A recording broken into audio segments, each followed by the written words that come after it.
Hello, my name is Patricia Hatton and I'm Head of Fundraising and Marketing at Aid to the Church in Need. My job is to help people in this country understand what it's like to be Christian in other parts of the world. I mean, we're so lucky here. We can go to church, we can go to Catholic school, have First Holy Communion, First Confession, and nobody really bothers us. But in many parts of the world, and we work in over 140 countries, things are very difficult for followers of Jesus, disciples of Jesus. So people can do unjust things, like they can make it difficult to get a good house or a good job.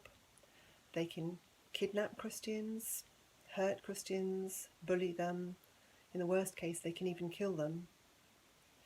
It's also difficult for young Christians too. We've heard of examples where young people have done very well in their exams but have been failed only because they're Christian. So all these things are not right, and people here in this country need to know about this. So today I'm going to be reading you chapter 92 of the Child's Bible. The Lord sends his messengers out to all the nations. But just to set the scene for this particular chapter, if we remember that a little while before this, Jesus was crucified, and on the third day he rose again. He then called his disciples and apostles and took them to a mountain, and there he spoke to them for the very last time on earth before he ascended to heaven. So we've heard the word disciple, and we've also heard the word apostle. And if you remember, the apostles were his closest friends and followers on this earth. So what I'd like you to do is, when I read this piece, is to put yourself in the place of the apostles and hear it as if Jesus is speaking directly to you. So here goes. The 11 apostles went to Galilee, to the mountain where Jesus had summoned them. There they saw Jesus. They fell down before him, but some of them had doubts. Jesus came up and said, "My Father has given me authority over heaven and over earth, and with this authority I'm sending you. Go out to all the nations, make all people into my disciples, baptize them in the name of the Father and the Son and the Holy Spirit. Teach them and tell them everything so that they can live in the way that I have shown you. You may be sure of this. I will not leave you alone. I will be with you always until the end of time." So, having heard that, you're the disciple, you've heard what Jesus has had to say, he's given you a mission. So how are you going to do this? Do you feel excited? Do you feel apprehensive? Well, it was very difficult, but luckily the apostles had the Holy Spirit, and the faith has been passed on from generation to generation since then, from father to son, to mother to daughter. Your parents have passed it to you, and now it's your turn. Did you actually realise that in this passage Jesus is giving you a mission? How are you going to pass on the faith to other people in your lifetime? So, does that make you feel excited or apprehensive? Do you think you'll be able to make disciples of all nations?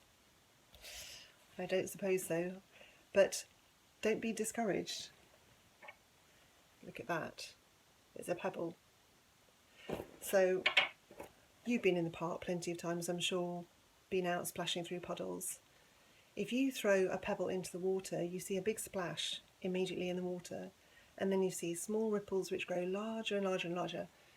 You don't really need me to tell you, you know exactly what I'm talking about. So one small splash means lots of ripples outwards. So what can you do? Perhaps you could talk to your brother or sister, your cousins, your friends, your mother and father, aunts and uncles. You can tell them and talk to them about Jesus, about how you feel about him and how important he is in your life. You'd be really surprised to know that if you have interesting conversations with people, they remember it. And very often that person will go, and in talking to somebody else, that they would say, "I had a really interesting conversation with one of my relatives, little relatives, and they said this." And that person says, "That's really interesting." They remember it. And then when they're talking to somebody else, they repeat it. So you see how your words to those closest to you, the people that you love and trust, actually ripples outwards, and so many more people hear the things that you have to say. So that's how you can make disciples of all nations.